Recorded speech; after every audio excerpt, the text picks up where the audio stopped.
సిస్టమేటిక్గా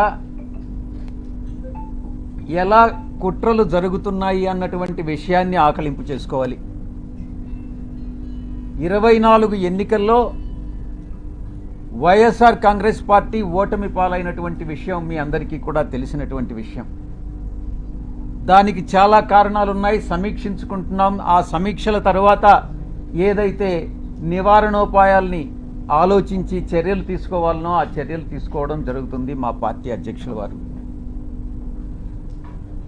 ఎన్నికల రిజల్ట్ వచ్చిన తర్వాత, కొత్త ప్రభుత్వం పగ్గాలు చేపట్టిన తర్వాత ఏం జరుగుతుంది, మొట్టమొదటిగా ఏం జరిగింది అన్నటువంటిది అర్థం చేసుకోవాలి. రాష్ట్ర వ్యాప్తంగా ఇచ్చాపురం నుంచి అలా కుప్పం వరకు కూడా 175 స్థానాల్లో 11 స్థానాలు మేము సంపాదించుకున్నప్పటికీ, ఓటమి పాలైనప్పటికీ ప్రజల తీర్పుకి కట్టుబడి మేము అధికారాన్ని దిగిపోయాం. వచ్చినటువంటి కొత్త ప్రభుత్వం ఆ యొక్క పార్టీ యొక్క గూండాలు కానీ, రౌడీ ఎలిమెంట్స్ కానీ, ఆ పార్టీ యొక్క కార్యకర్తలు కానీ ఎలా దౌర్జన్యాలు చేస్తూ ప్రతి ఒక్కరిని, వైఎస్ఆర్ కాంగ్రెస్ పార్టీకి సపోర్ట్ చేసినటువంటి ప్రతి ఒక్కరిని ఇబ్బందులకు గురి చేస్తూ, తీవ్రంగా కొడుతూ, కుటుంబాలను నాశనం చేస్తూ, రేపులు చేస్తూ, ఈ రకమైనటువంటి అకృత్యాలకి చట్టం అనే దాన్ని పరిగణలోకి తీసుకోకుండా పోలీసులు ఏం చేస్తారులే, మాకు అధికార పార్టీ యొక్క సపోర్ట్ ఉంది అన్నటువంటి ఒకే ఒక కారణంతో ఆ అకృత్యాలకన్నిటికీ పాల్పడడం జరిగింది. కొన్ని కుటుంబాలు కాసేపు నిశ్శబ్దంగా ఉండండి, ఎవరైతే ఇష్టం లేదో ప్రెస్ కాన్ఫరెన్స్లో వాళ్ళు వెళ్ళిపోవచ్చు. ఇలా కొన్ని ఊర్లలో ఉన్నటువంటి కుటుంబాలు ఊర్లు వేరే ప్రాంతాలకు తరలి వెళ్ళినటువంటి మనం పరిస్థితులు చూసాం. ఇంతటి దారుణమా ఇదా మీరిచ్చేటటువంటి ప్రజాస్వామ్యబద్ధమైనటువంటి పరిపాలన అని నేను ప్రశ్నిస్తా ఉన్నా. ఇప్పుడుండేటటువంటి అధికార పార్టీ ఎన్నికలకు ముందు ఎన్ని రకాలైనటువంటి హామీలు ఇచ్చింది ఒక్కసారి ఆలోచించుకోండి. సూపర్ 4 అనని, సూపర్ 6 అనని, మేము చట్టబద్ధంగా పరిపాలిస్తామనని, మేమేదో చట్ట వ్యతిరేకంగా పరిపాలించామనని, ఏది ఏమైనప్పటికీ ప్రజల తీర్పును శిరసావహించాం. ప్రజలందరూ కూడా గమనిస్తూ ఉన్నారు. తప్పకుండా ఈరోజు ఈ యొక్క పరిపాలన, ఈ ఒక్క నెల రోజుల్లోనే ఈ యొక్క ప్రభుత్వం చేస్తున్నటువంటి రాక్షస పాలన ప్రజలందరూ కూడా గమనిస్తూ ఉన్నారు. తప్పకుండా ఇది పతనానికి, ఈ యొక్క ప్రభుత్వ పతనానికి నాంది పలుకుతా ఉన్నారు. వాళ్లే నాంది పలుకుతున్నారు అన్నటువంటి విషయంలో సందేహమే లేదు. ఇక రెండవ అంశం, ఎవరైతే నాయకులు ఉన్నారో వైఎస్ఆర్ కాంగ్రెస్ పార్టీ నాయకులు, వాళ్ళందరి మీద బురద చల్లడం. ఆ బురద చల్లడంలో కూడా ఒక క్రమంలో, ఒక క్రమబద్ధంగా, అన్ని వాళ్లకు ఉన్నటువంటి వసతులన్నింటినీ ఉపయోగించుకొని బురద చల్లేటటువంటి కార్యక్రమం, ఆరోపణలు, నిరాధారమైనటువంటి ఆరోపణలు చేసేటటువంటి కార్యక్రమం చేపడతా ఉన్నారు. ఇదంతా పద్ధతి ప్రకారమే జరుగుతూ ఉంది. నేను ఒక్కటే చెప్తా ఉన్నా, ఎవరైతే ఈ నిరాధారమైన ఆరోపణలు చేశారో, ఎవరైతే నా పేరు ప్రతిష్టలు దెబ్బతీసేదానికి ప్రయత్నించారో, వాళ్ళు ఎంత పెద్దవాళ్ళైనా, ఏ పార్టీకి చెందినటువంటి వాళ్ళైనా, అది మా పార్టీలో వాళ్ళైనా కావచ్చు, అధికార పార్టీకి సంబంధించినటువంటి వాళ్ళైనా కావచ్చు, వదిలే ప్రసక్తే లేదు అని నేను ఘంటాపదంగా చెప్తా ఉన్నా. ఇక ఎవరైతే ఈరోజు ఇంకొక విషయం కూడా చెప్పాలి మీకు. ఎవరో ఒక వ్యక్తి, ఇద్దరు మోటార్ సైకిల్ మీద నిన్న విజయవాడకి మా ఇంటికి వచ్చారట. ఆ ఫోటో కూడా వీడియోలో రికార్డ్ అయింది. వీడెవరో తెలుగుదేశం పార్టీకి చెందినటువంటి ఒక లేడీ, ఒక పురుషుడు.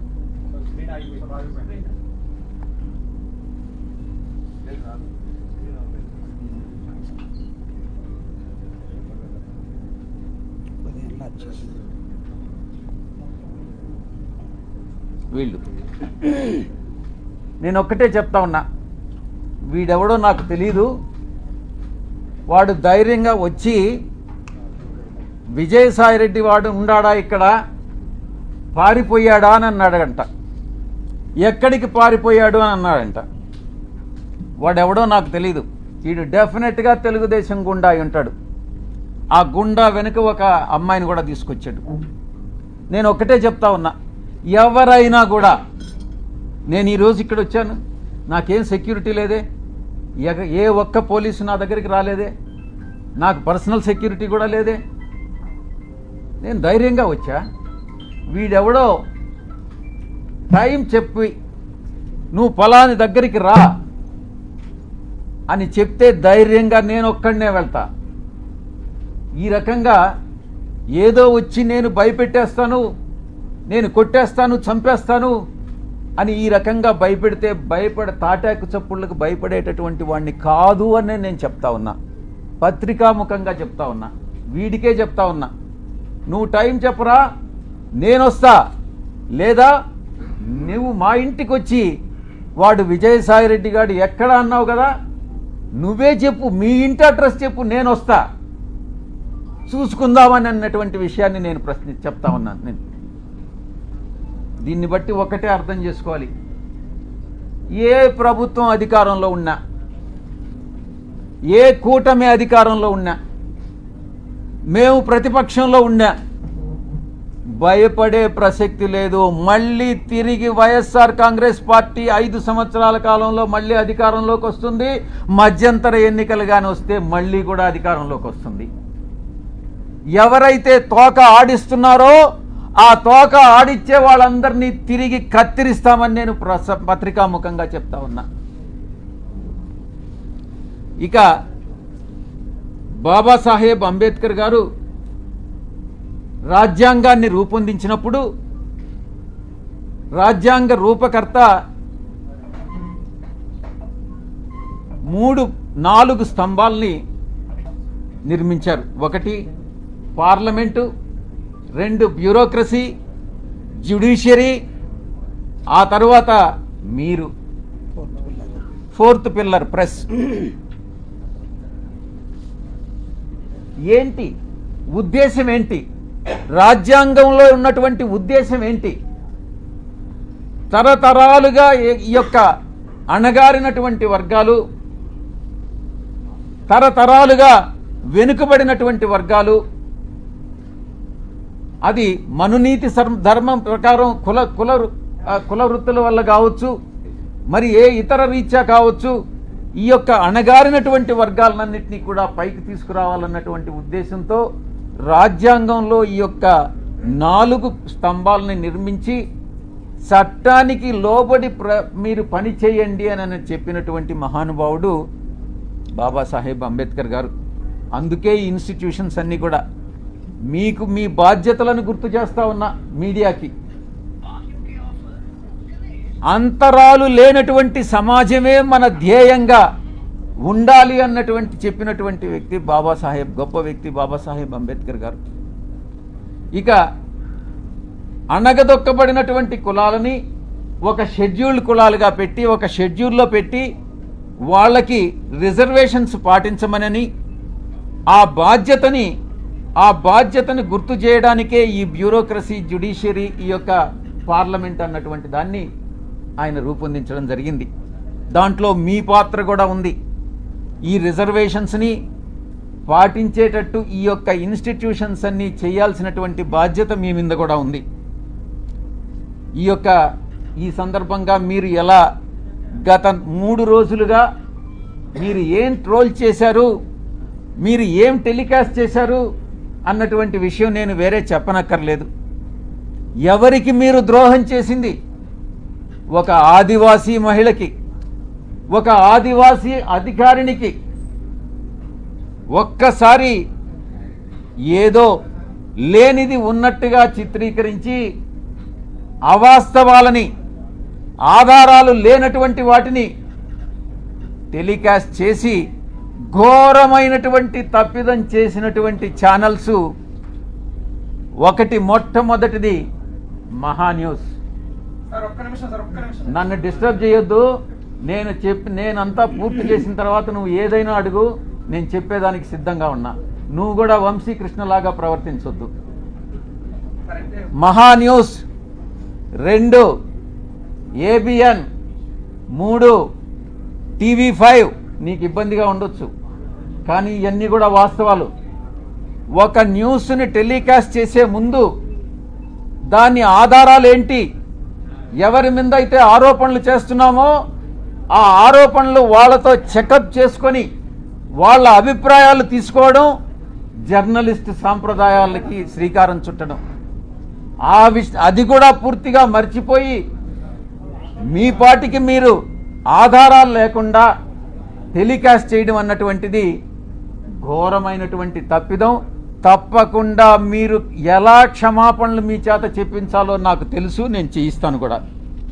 సమాజం ఒక బాధ్యత, నా గురించి మీ అందరికీ కూడా తెలుసు. నన్ను నేను చెప్పుకోవడం కాదు, చాలామంది మా పార్టీలో ఉండే వాళ్ళు కూడా నా పైన ఆరోపణలు చేశారు, తెలుగుదేశం వాళ్ళతో కుమ్మక్కై. నేను అవన్నీ బాధపడలేదు, నేను అవన్నీ కూడా లెక్క చేయట్లేదు. ఇదంతా కూడా ఈ కుట్రలన్నిటికీ కూడా అందరూ చాలామంది కలిసి కుట్ర చేసి, కానీ నా వ్యక్తిత్వం ఏందనేటటువంటిది నాకు తెలుసు. చాలా కింద స్థాయి నుంచి ఒక 8 ఎకరాలు ఉన్నటువంటి ఆ భూస్వామిగా మా తండ్రి గారికి 2 కొడుకులు. మా అన్న ఇంజనీర్ చదివాడు, నేను చార్టెడ్ అకౌంటెన్సీ కోర్సు చదివా. ఆ 8 ఎకరాల పొలంలో ఉండేటటువంటి ఫలసాయంతో కింద అట్టడుగు నుంచి పైకి వచ్చినటువంటి వాళ్ళం. కష్టాలంటే ఏందో తెలుసు. వ్యవసాయ కుటుంబం. మేము ఏ రాధాకృష్ణ లాగనో, ఏ బిఆర్ నాయుడు లాగనో, లేకుంటే ఏ వంశీకృష్ణ లాగనో. వంశీకృష్ణ కథ నాకు తెలుసు, ఆయన చరిత్ర ఏందనేది. వీళ్ళందరి చరిత్ర కూడా నాకు తెలుసు. వాళ్ళలాగా సిల్వర్ స్పూన్తోనో లేకుంటే ఆ బ్లాక్మెయిల్ చేసి డబ్బులు సంపాదించేటటువంటి మనిషి కాదు సాయిరెడ్డి అనేటటువంటి వ్యక్తి. ఆ దేవదేవులైనటువంటి ఆ వెంకటేశ్వర స్వామి సాక్షిగా చెప్తా ఉన్నా, సాయిరెడ్డి తప్పు చెయ్యడు అంటే తప్పు చెయ్యడు. తప్పు చేస్తే ఆ దేవదేవులైనటువంటి ఆ వెంకటేశ్వర స్వామి శిక్షిస్తాడు. రాధాకృష్ణ కాదు, బిఆర్ నాయుడు కాదు, వీడు వంశీకృష్ణ కాదు. నేను ఒక్కటే చెప్తా ఉన్నా,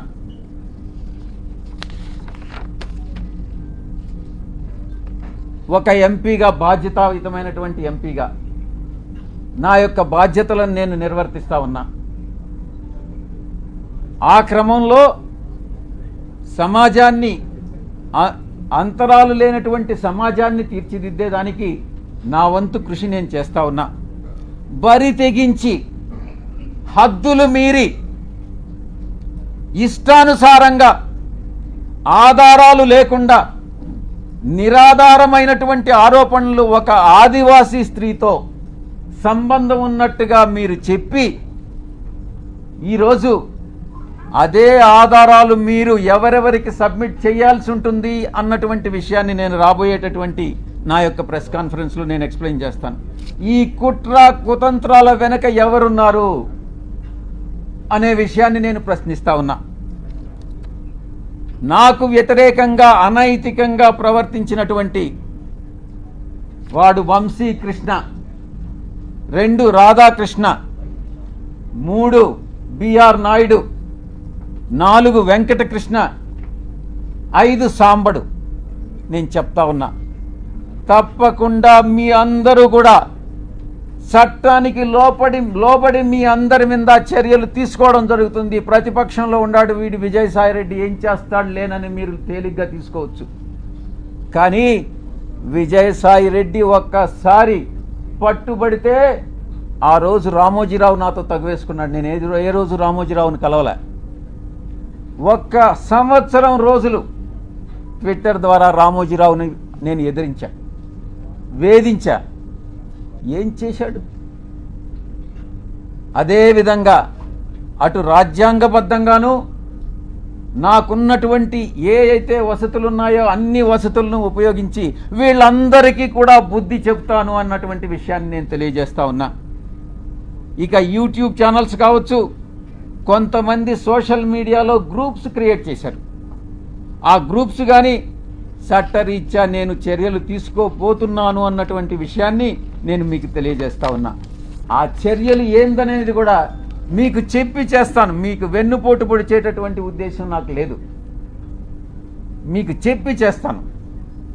ఫస్ట్ మొట్టమొదటిగా మిగతా వాళ్ళని పక్కన పెట్టినా కూడా వంశీకృష్ణ అనే వాడిని మాత్రం నేను వదలను.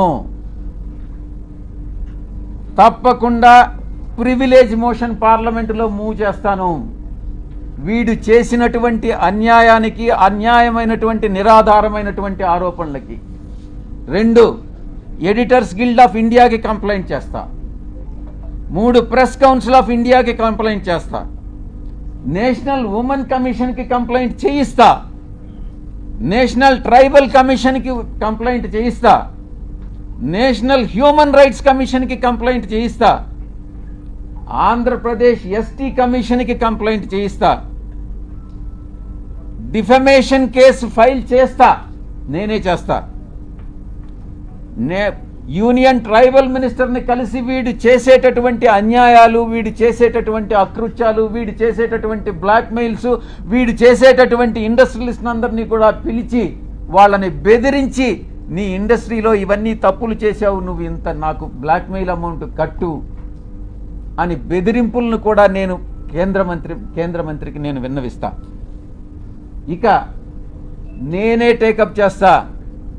నా మిత్రుల సహాయంతో ఉమెన్ ఆర్గనైజేషన్స్ ఏవైతే ఉన్నాయో ఆ women organisations, SC ST organisations అందరినీ కూడా సమైక్యంగా ఏకీకృతం చేసి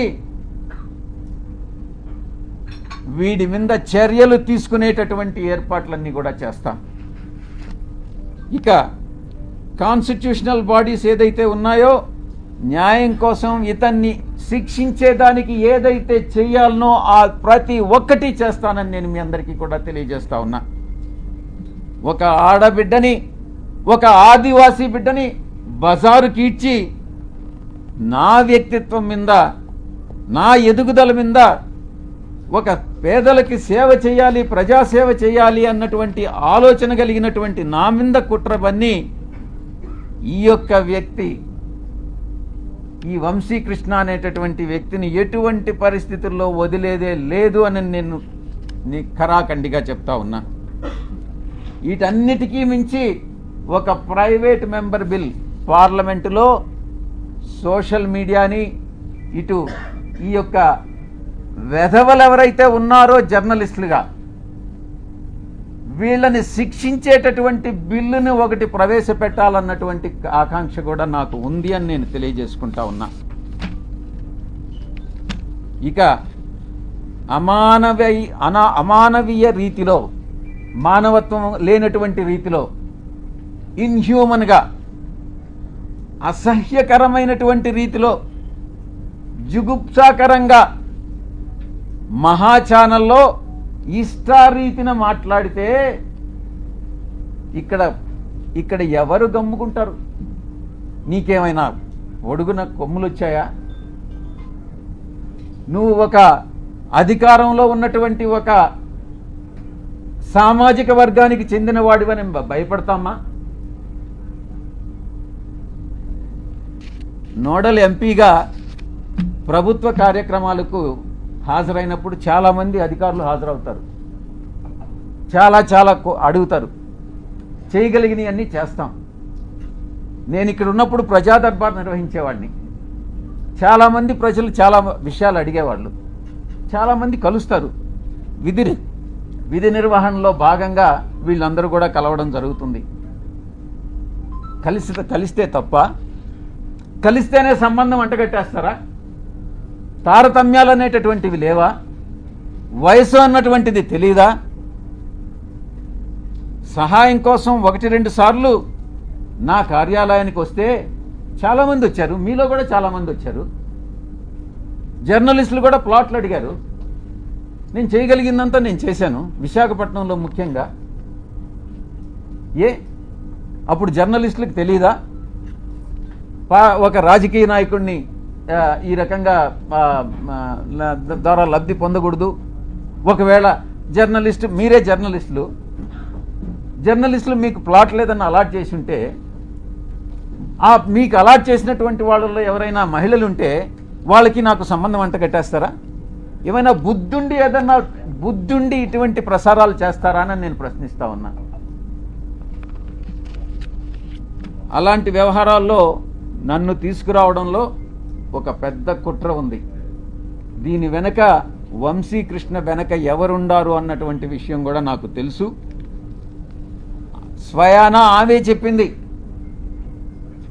ఆ ఆదివాసీ మహిళే చెప్పింది అధికారిని, సాయిరెడ్డి తండ్రి లాంటి వాడు అనని. బుద్ధి ఉండాలి ఎవరికైనా, టెలికాస్ట్ చేసేవాడికి. మనిషి అన్నవాడు మనిషి అయి పుట్టుంటే, కడుపుకి అన్నంగాని తింటా ఉంటే, ఎటువంటి వ్యక్తి కూడా, అటువంటి వ్యక్తులు, మానవత్వం ఉన్నటువంటి వ్యక్తులు ఎవరు కూడా ఇటువంటి విషయాలు టెలికాస్ట్ చేయరు. ఇంకా కూడా చెప్పాలంటే, ఈ వంశీకృష్ణ అనేవాడు ఒక అమ్మ అబ్బకు పుట్టుంటే, వీడు నిజంగా ఒక మనిషి అయి ఉంటే ఇటువంటి అక్రమ సంబంధాలు మనసులో కూడా, మైండ్లో కూడా రావు. వీడు మనిషే కాదు అన్నటువంటి విషయాన్ని నేను చెప్తా ఉన్నా. సాధారణంగా ఇలాంటి కంప్లైంట్స్ వస్తే ఏ పోలీస్ స్టేషన్కో పోతారు. సర్ప్రైజింగ్గా ఈ కంప్లైనెంట్ ఎవరో ఒక కాన్ఫిడెన్షియల్ లెటరు ఎండోమెంట్ కమిషనర్కి ఇచ్చాయట. ఆ బుద్ధి లేని ఎండోమెంట్ కమిషనరు దాన్ని ఎందుకు లీక్ చేశాడో నాకైతే అర్థం కాలే. కాన్ఫిడెన్షియల్గా ఎంక్వైరీ చేయాల్సినటువంటి ఒక అధికారి దాన్ని మీడియాకి ఎలా ఇస్తాడు? అధికారికి బుద్ధి లేదు, తీసుకునేటటువంటి మీడియాకి ఎలా బుద్ధి లేదని నేను ప్రశ్నిస్తా ఉన్నా. నిజాలు ఒకవేళ తీసుకున్నారు, నిజాలు అన్నటువంటివి తెలుసుకోకుండా విచక్షణారహితంగా ఉద్దేశపూర్వకంగా బహిర్గతం చేయడంలో, కుట్రలో ఒక భాగంగా మీరు ఇలాంటివి టెలికాస్ట్ చేస్తారా అని నేను ప్రశ్నిస్తా ఉన్నా. ఈ యొక్క మీడియా, ఒక సెక్షన్ ఆఫ్ మీడియాలో ఇవి ప్రసారం చేయనటువంటివి 4 ఛానల్స్. TV9 ప్రసారం చేయలేదు, 10 టీవీ ప్రసారం చేయలేదు, సాక్షి ప్రసారం చేయలేదు, NTV ప్రసారం చేయలేదు. మిగతా అన్ని ఛానల్స్ ఏదో ఒక రకంగా ప్రసారం చేసినటువంటివే. మీరు ఒక్కసారి చూస్తే ఈ ఛానల్స్ అన్నీ కూడా ఒక సామాజిక వర్గానికి చెంది వెస్టెడ్ ఇంట్రెస్ట్ ఉన్నటువంటి ఛానల్స్ అన్నటువంటిది మీరు అర్థం చేసుకోవచ్చు. ఎవరు టెలికాస్ట్ చేశారన్నటువంటిది కూడా కానీ మీరు ఇంకా కొంచెం లోతుల్లో కానీ వెళితే ఆ యాంకర్స్ కూడా అదే సామాజిక వర్గానికి చెందినటువంటి వాళ్ళు అన్నటువంటిది చాలా స్పష్టంగా తెలుస్తూ ఉంది. ఇంకా ముందుకు రావాలి, ఇంకా ముందు విషయాలు ఉన్నాయి. ఒక వ్యక్తి చేసినటువంటి ఆరోపణలను దృష్టిలో పెంచుకొని ఒక మహిళ క్యారెక్టర్ మీద దెబ్బతీస్తారా? ఒక మహిళ క్యారెక్టర్ మీద దాడి చేస్తారా? ఆ స్థానంలో నేను ఒక్కటే అడుగుతున్నా, ఒరేయ్ వంశీ, నీకు అమ్మ లేదా? నీకు అక్క లేదా? నీకు అమ్మ చెల్లెలు, అక్క చెల్లెలకి తేడా తెలియదా? మీ అమ్మ మీద, మీ అక్క మీద, మీ చెల్లెల మీద ఎవరైనా ఇటువంటి ఆరోపణలు చేస్తే నువ్వు నిజంగా మనిషి అయి పుట్టి నీకు చీము నెత్తురుగాని ఉంటే నువ్వు గమ్ముగా ఉంటావా అని నేను ప్రశ్నిస్తా ఉన్నా. వీడు డెఫినెట్గా సమాధానం చెప్పాలి ఈ విషయానికి. ఈ మారెళ్ల వంశీ అనేటటువంటి వాడు, ఆంధ్రజ్యోతి వెంకటకృష్ణ, TV5 సాంబడు, వాళ్ళ పుట్టుక మీదనే నాకు అనుమానం ఉంది. నేను ఈరోజు చెప్తా ఉన్నా పత్రికాముఖంగా, ఒరేయ్ మీ పుట్టుక మీదనే నాకు అనుమానాలు ఉన్నాయిరా. మీ తల్లిదండ్రులకి ఎవరైనా DNA టెస్ట్ చేయించండి, మీరు కరెక్ట్గా పుట్టారా లేదా అని మిమ్మల్ని అడిగితే మీరు బాధపడతారా లేదా అన్నటువంటి విషయాన్ని ఒక్కసారి మీరు మిమ్మల్ని, మీ మనసాక్షిని ప్రశ్నించుకోండిరా. అప్పుడు అర్థమవుతుంది మీకు మనసులో బాధ ఏందన్నటువంటిది. ఆరోపణలు చేయడం కాదు, బ్లాక్మెయిల్ చేయడం కాదు, డబ్బులు సంపాదించడం కాదు, మనిషి అయి పుట్టిన తర్వాత సమాజానికి సేవ చేయడం రా ముఖ్యం. మీలాగా డబ్బు సంపాదించుకొని మీ యొక్క స్వలాభం కోసం మీరు ఆనందాన్ని పొందడం కాదురా. ఈ యొక్క ఆవేదన అర్థం చేసుకోవాలి. నా యొక్క ఆవేదన నేను ఒక్కటే అడుగుతా ఉన్నా, ఇదేనంట్రా మీ జర్నలిస్టిక్ విలువలు? ఇదేనా మీ జర్నలిస్టిక్ విలువలు? ఇక వంశీ విషయానికి వస్తాం. వీడికి బ్లీచింగ్ పౌడర్కి, టాల్కమ్ పౌడర్కి, లేకుండా ఇంకొక కోకైన్కి తేడా తెలియదు. వీడిని అసలు సమాజంలోనే వీడి టాల్కమ్ పౌడర్ అంటారు వీడిని. నేను ఒక్కటే అడుగుతున్నా, ఒరే వంశీ, జర్నలిస్ట్ అనే దానికి ఒక స్పెల్లింగ్ చెప్పరా నువ్వు కరెక్ట్గా. ఎక్కడో చదువు పేరు లేని వాడివి, చదువు లేని వాడివి, విజ్ఞానం లేని వాడివి, ఇంగిత జ్ఞానం లేనటువంటి వాడివి మీడియాలో చొరబడి అందరినీ మోసం చేసి మిగతా వాళ్ళందరినీ కూడా ఏకంగా ఛానల్ యాజమాన్యంలోకి వచ్చి నువ్వు సాగిస్తున్నటువంటి అరాచకాలు ఏదైతే ఉన్నాయో, నువ్వు చేస్తున్నటువంటి బ్లాక్మెయిల్ ఏదైతే ఉందో అది సభ్య సమాజం తల ఉంచుకునేలా మీ తల్లిదండ్రులకు తెలిస్తే, మీ అక్క చెల్లెళ్ళకి తెలిస్తే వాళ్ళు కూడా తల వంచుకుంటారు రా వంశీ. ఇది నీ యొక్క పరిస్థితి. ఒక్కసారి మీ ఛానల్లో పనిచేసేటటువంటి మీ యొక్క మహిళా ఉద్యోగుల్ని ఒక్కసారి అడిగి చూడు నీ గురించి ఏమనుకుంటున్నారనేటటువంటి విషయం. నీ వెనక ఏమనుకుంటున్నారనేది ఒక్కసారి తెలుసుకోరా. వంశీ డిబేట్లు కూడా చూస్తూ ఉన్నాం. అది జబర్దస్త్ అన్నటువంటిది చాలా అగ్లీగా ఉంటుంది. దానికన్నా ఇంకా హీనంగా ఉంటాయి వీడి డిబేట్స్. ఒక్కసారి డిబేట్లపై నువ్వే ఫీడ్బ్యాక్ తీసుకో. నీ డిబేట్ల మీద నీకు అసలు ఒక్క ఓనామహాల్ రానివాడివి నువ్వేం జర్నలిస్టు రా వంశీ. తల్లికి కూతురికి, చెల్లెలకి పెళ్ళానికి తేడా తెలియని స్థాయిలో ఒక మహిళకి అంటగట్టి ఆరోపణలు చేసి డిబేట్ చేస్తావంటరా వంశీ అని నేను ప్రశ్నిస్తా ఉన్నా. ఒకటి వంశీ, నీకు పిల్లలు లేరా? నీకు కొడుకులు కూతుళ్ళు లేరా? డెఫినెట్గా ఉండాలనుకుంటా, మగపిల్లలు ఉండాలనుకుంటా, ఆడపిల్లలు లేరు. వీడికి కూతుళ్ళు కానీ పుట్టుంటే అప్పుడు తెలిసిండేది వీడికి బాధ ఏందని అనేటటువంటిది. ఆ కూతుళ్ళ మీద ఎవరైనా ఆరోపణలు చేసుంటే అప్పుడు తెలిసిండేది ఈ వంశీ అని అనేవాడికి బాధ ఏందని అనేటటువంటిది. అప్పుడు ఆ పిల్లల పైన ఇప్పుడు నీకు కొడుకులు ఉన్నారా? నీ కొడుకులా కాదానని ఎవరైనా DNA టెస్ట్ చేయించమని నన్ను అడిగితే నువ్వు బాధపడతావా లేదా అని నేను ప్రశ్నిస్తా ఉన్నా. ఇక సాంబడు గురించి తెలుసుకోవాలి. సాంబడు కాసేపు అయిపోవచ్చింది, కాసేపు నిశ్శబ్దంగా ఉండండి వెనుకుండేటటువంటి వాళ్ళు, లేకుంటే ఇక్కడికి వచ్చి స్టేజ్ మీద మీరే మాట్లాడండి, నేను కూడా వింటా. సాంబడి గురించి చెప్పుకోవాలనంటే సంధ్యా శ్రీధర్ రావుని అడగాలి. నాకంటే ఎక్కువ ఆయనే చెప్తాడు. వీడి పెట్రోల్ బంకుని ఎలా దోచేసింది, ఎవరిని లోపరుచుకొని అడుక్కునే స్థాయి నుంచి ఆడంబరం స్థాయి వరకు ఎలా వెదిగాడు వీడి సాంబడు, సంధ్యా శ్రీధరే ఎక్కువ బాగా చెప్తాడు. ఇక ఏబిఎన్ డిస్కషన్లో చేసేటటువంటి వెంకట్ గాడు ఉన్నాడు. వీడు ప్రముఖ సినీ దర్శకేంద్రుడు దగ్గర పనిచేసే ఒక అమ్మాయిని సైట్ కొట్టి జర్నలిస్ట్ కాలనీలో ఆ అమ్మాయికి కూడా సైట్ కావాలని అక్రమంగా ఆ జాబితాలో పేరు పెట్టించి ఆ తర్వాత ఈటీవీలో ఉద్యోగం పోగొట్టుకున్నటువంటి వాడు వీడు వెంకట్ అనేవాడు. వీళ్ళందరూ కూడా జర్నలిస్టులు, తెలుగు జర్నలిస్టు ప్రమాణాలు పాటించేటటువంటి గొప్ప జర్నలిస్టులు. ఇది ఆ తెలుగు జర్నలిజం యొక్క కథ. కనీస నైతిక విలువలు, మానవ సంబంధాల మీద అవగాహన లేనటువంటి వాళ్ళు జర్నలిస్టు ముసుగులో వీళ్ళందరూ కూడా బ్లాక్మెయిలర్స్ని నేను కొన్ని ప్రశ్నలు అడగదలుచుకున్నా. 3 ప్రశ్నలు. ఒరే వంశీ, నువ్వు జవాబు చెప్పు. క్యారెక్టర్ అసాసినేట్ చేయడానికి ఎందుకు ప్రయత్నిస్తున్నావురా అని అడుగుతా ఉన్నా.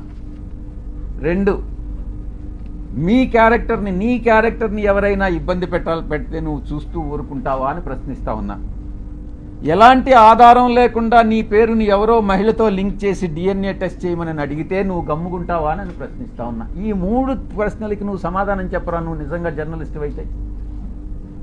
మనమందరం కూడా నాగరిక సమాజంలో ప్రజాస్వామ్య దేశంలో జీవిస్తున్నాము అన్నటువంటి స్పృహ నీకు ఉందా అని ప్రశ్నిస్తా ఉన్నా.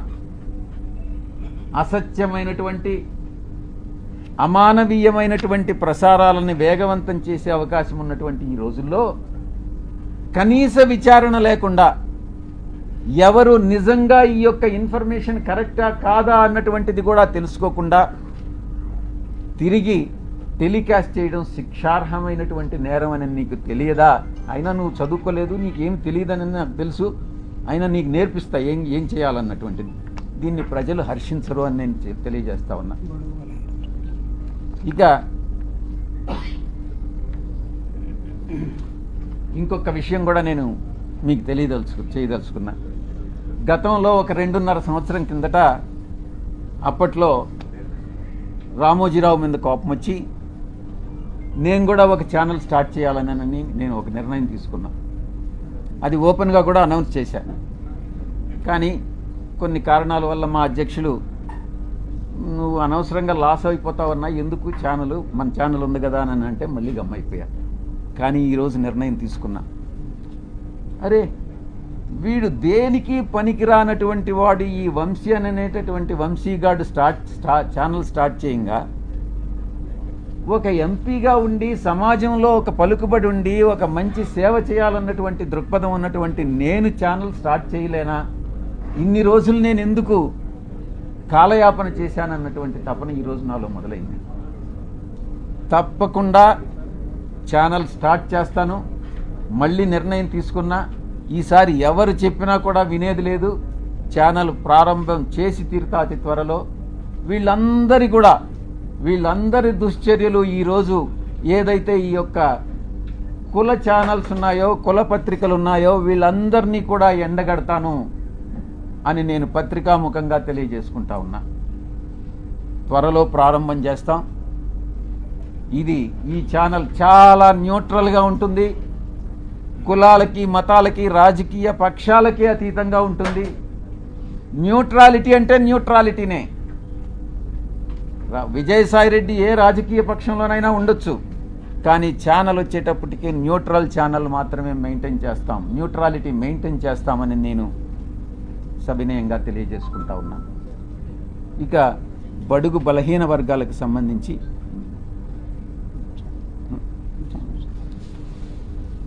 మా వైఎస్ఆర్ కాంగ్రెస్ పార్టీ, మా పార్టీ అధ్యక్షులు ఎప్పటికీ ఇప్పుడు గతంలో ఎప్పుడు కూడా బడుగు బలహీన వర్గాల అప్లిఫ్ట్మెంట్ కోసం పనిచేస్తాం. తప్పకుండా రాబోయేటటువంటి 5 సంవత్సరాల కాలంలో 2029 ఎన్నికల్లో మేమే అధికారం కైవసం చేసుకుంటాం. ఈ యొక్క ప్రభుత్వం చేస్తున్నటువంటి తప్పులన్నీ కూడా స్టార్ట్ అయినాయి. ఇచ్చినటువంటి హామీలు నెరవేర్చలేనటువంటి పరిస్థితి. ప్రతి వారం ప్రతి నెల కూడా కొన్ని వేల కోట్ల రూపాయలు అప్పు చేసేటటువంటి పరిస్థితి. మేమేదో వచ్చేస్తాం, అధికారంలో వచ్చేస్తే పొడి చేస్తాం, అభివృద్ధి చేస్తాం, మేము మీకన్నా ఎక్కువ మేము సంక్షేమ పథకాలు ఇస్తామని వచ్చినటువంటి పార్టీ అధికారంలోకి నెల రోజుల్లోనే తెల్లముఖం వేసుకున్నటువంటి పరిస్థితి. కాబట్టి నేను ఒక్కటే చెప్తా ఉన్నా, ఇది ఒక అంతానికి, ఈ ప్రభుత్వ అంతానికి ప్రారంభం మొదలైంది. కాబట్టి మ్యాటర్ ఆఫ్ టైం. మనం వెయిట్ చేస్తాం. ఇంకా కూడా తప్పులు చేస్తారు, తప్పులు చేసే అవకాశం ఉంది. వేసే ప్రతి అడుగు కూడా ఈ ప్రభుత్వం తప్పు చేస్తూ ఉంది. ప్రతిరోజు బెదిరిస్తారు. సాయిరెడ్డి అక్కడేదో వేకెంట్ సైట్ని ఆక్రమించేశారంట. నువ్వు తీసుకో. సాయిరెడ్డి కానీ సైట్ ఆక్రమించుంటే నువ్వు తీసేసుకో, నేను కాదనట్లేదు కదా. సాయిరెడ్డి ఏదో అక్కడ గోడ కట్టేశాడంట. నేను ఏదైనా చేస్తే ప్రజల సౌకర్యార్థం చేశాను, కానీ నేను ఏది కూడా స్వార్థం కోసం, నా కోసం చేయలేదు.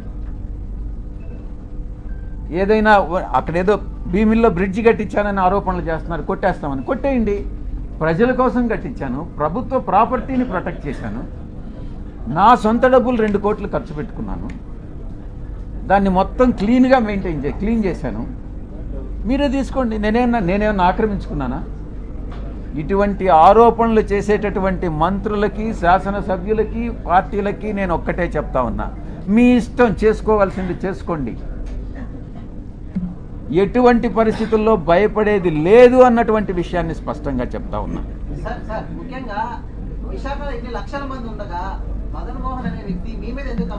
ఎవడా మదన్ మోహన్? వాడెవడో కూడా నాకు తెలియదు. ఆడెవడో చెప్పు, నేను చెప్తా.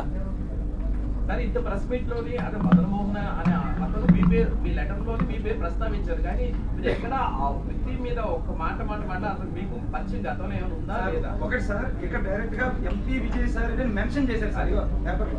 అంటే నేను ఒకటి చెప్తా. నెక్స్ట్ మీడియాకి అదే నేను చెప్పేది వినవే, ఒక్కొక్క ప్రశ్న అడగవయ్యా. నీ పేరేంటి?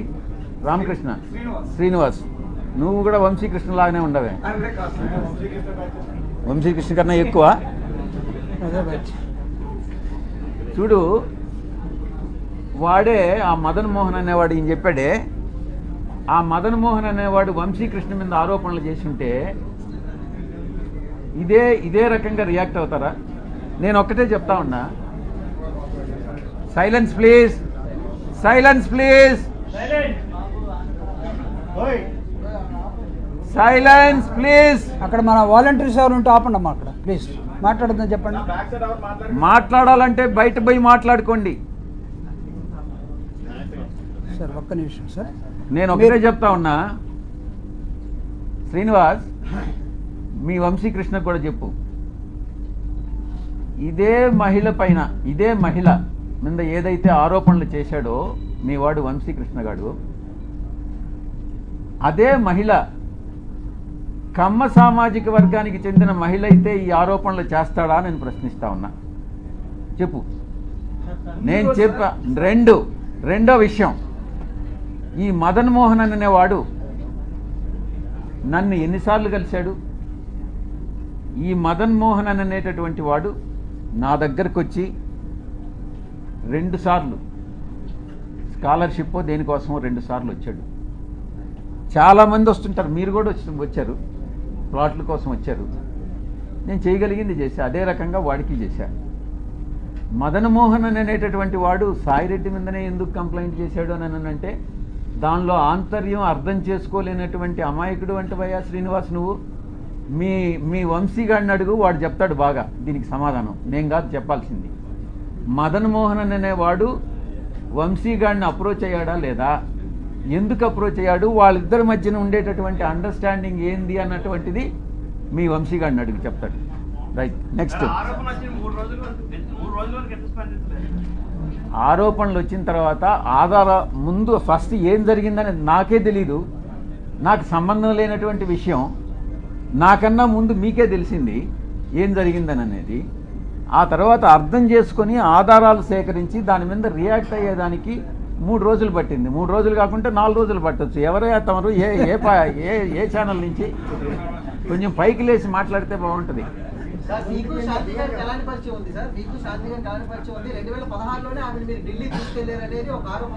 నీకు, నీ పేరేంది? ఉదయ్. నీకు నాకు ఏం పరిచయం ఉంది? ఎన్నిసార్లు కలిసాం చెప్పు, నువ్వే చెప్పు. చెప్పరా బాబు, నువ్వు ఎన్నిసార్లు మన ఇద్దరం కలిసాం చెప్పు, నిజం చెప్పు. నువ్వు లేదు, ఆరోపణలు చేస్తే వస్తాయిరా బాబు. నువ్వు ఎన్ని గంటలు కలిసాం? నువ్వు నేను ఎన్నిసార్లు కలిసాం చెప్పురా బాబు. మనం కలవలేదు కదా, ఇప్పుడు కలిసాం కదా, ఇంక 2 సార్లు కలుస్తాం కదా, 4వసారి ఆరోపణలు చేస్తాం మన ఇద్దరం గే అని చెప్పి ఎవడన్నా అంటే ఏం చేస్తారా బాబు?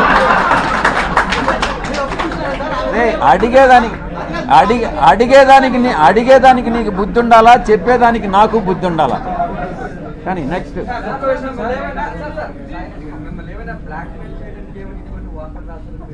వాడిని అడుగు, వంశీకృష్ణ గారిని అడుగు, చెప్తాడు. నిజాలు ఏందనేది వంశీకృష్ణ గారిని అడుగు. నేను వాడిని పార్లమెంట్కి ఈడుస్తా, ప్రివిలేజ్ కమిటీకి విడిస్తా, వాడి మీద కేసులు పెడతా. ప్రతి క్షణం సాయిరెడ్డి అనే వాడిని నేను ఎందుకు కలిపెట్టానా అని జీవితంలో వాడు పశ్చాత్తాపపడేటట్టు చేస్తాను అని నేను మీ అందరి ముందు చెప్తా సార్, ఉన్నా. ఒక్క విషయం సార్, సాయిరెడ్డి గారికి వంశీ కృష్ణ గారికి వ్యక్తిగత తగాదాలు, భూ తగాదాలు వాడెవడో నాకు ఉన్నాయా? వంశీ అనే వాడెవడో నాకు తెలియదు. నేను ఇంతవరకు వాడిని కలవలేదు. వాడిని కలవాలనే ఉద్దేశం నాకు లేదు. నా మీద ఆరోపణలు చేశాడు. నేను వాడిని డెఫినెట్గా చట్ట ప్రకారం నేను చట్టానికి అతీతంగా నేనేం చేయను. వాడిని డెఫినెట్గా చట్ట ప్రకారం వాడి మీద చర్యలు తీసుకోబడతాయి. వాడు ఎట్ట చేస్తాడా ఈ వంశీ గారు?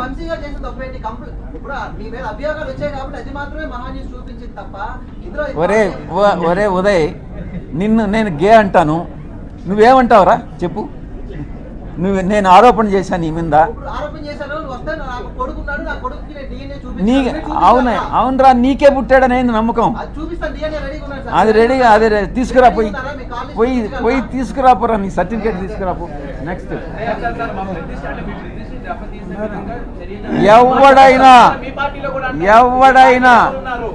ఎవరైనా మా పార్టీకి చెందిన వాళ్ళైనా, తెలుగుదేశంకి చెందిన వాళ్ళైనా, జనసేనకి చెందిన వాళ్ళైనా, జర్నలిస్టులైనా ఎవరైనా నా ప్రతిష్టకి దెబ్బతీసే విధంగా ప్రవర్తిస్తే వదిలే ప్రసక్తే లేదు అని నేను మీకు సభాముఖంగా చెప్తా ఉన్నా. అది నీకే తెలియాలిరా బాబు. ఎవరు నీ పేరేం చెప్పు.